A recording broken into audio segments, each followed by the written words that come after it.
আসসালামু আলাইকুম প্রিয় দর্শক, আজকের পর্বে আমি বানিয়ে দেখাবো পাকা আমের পুডিং। খুব সহজেই পুডিংটা তৈরি করা যায়, চলুন দেখা যাক। এখানে আমি 1 কাপ আমের রস নিয়েছি আর আমটা আমি ব্লেন্ড করে ছাঁকনিতে ভালো করে ছেঁকে নিয়েছি।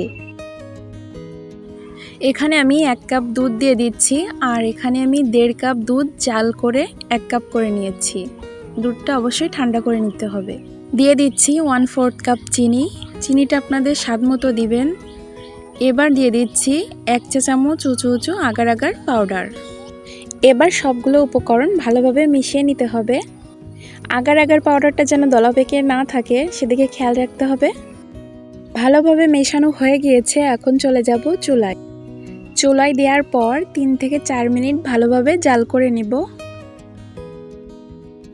কিছু সময় জাল করার পর এমন সুন্দর একটা কালার চলে আসবে।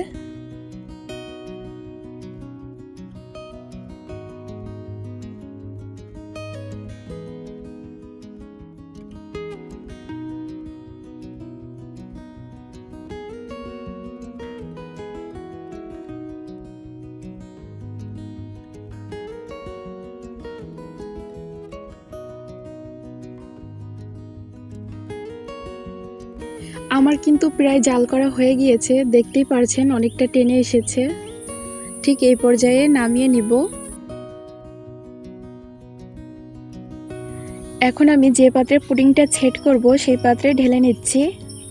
আর এই কাজটা দ্রুত করতে হবে, তা না হলে জমাট বেঁধে যাবে।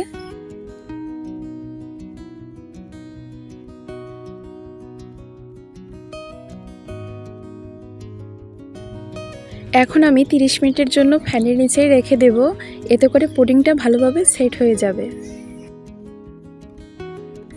30 মিনিট পর দেখুন পুডিংটা কিন্তু খুব ভালোভাবে সেট হয়ে গিয়েছে।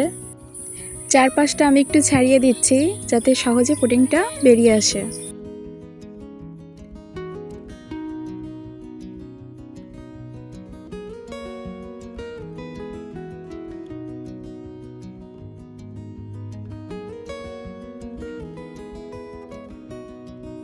এখন আমি কিছুটা গুঁড়া দুধ ছিটিয়ে দিচ্ছি যাতে দেখতে ভালো লাগে। রেসিপি ভালো লাগলে লাইক, কমেন্ট এবং শেয়ার করবেন। আর যারা এখনও আমার চ্যানেলটি সাবস্ক্রাইব করেননি তাদের কাছে অনুরোধ রইল আমার চ্যানেলটি সাবস্ক্রাইব করার জন্য। আবারও দেখা হবে, ভালো থাকবেন। আসসালামু আলাইকুম।